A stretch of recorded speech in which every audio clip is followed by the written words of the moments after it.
नमस्कार, मी Manish Hazare, police star news मध्ये आपलं सर्वांचं स्वागत। धाराशिव जिल्ह्यामध्ये 7 ते 8 जणांच्या टोळक्याने दुकानामध्ये केली जबरी चोरी।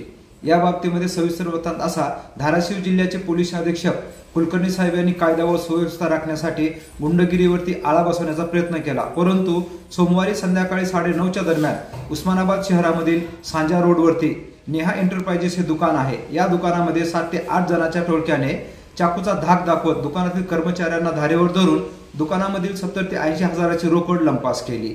याचा सीसीटीव्ही फुटेज आपल्या समोर आलेला आहे। याचा हा सविस्तर वृत्तांत। उस्मानाबाद जिल्ह्यामध्ये पोलीस अधीक्षक कुलकर्णी साहेब यांनी कायदा व सुव्यवस्था राखण्याचा आटोकाट प्रयत्न केला, परंतु याला न जुमानणारे असे काही टोळके उस्मानाबादमध्ये सक्रिय झाल्याचे आपल्याला पाहायला मिळत आहे। संध्याकाळी 9:30च्या दरम्यान नेहा एंटरप्राइजेस हे खत औषधी विक्री करणारे दुकान असून या दुकानामध्ये सध्या सीझन चालू असल्यामुळे भरपूर प्रमाणामध्ये रोकड जमा होती। याचाच फायदा घेत 7 ते 8 जणांच्या टोळक्याने संध्याकाळी 9:30 वाजता चाकूचा धाक दाखवत ही जबरी लूट केली।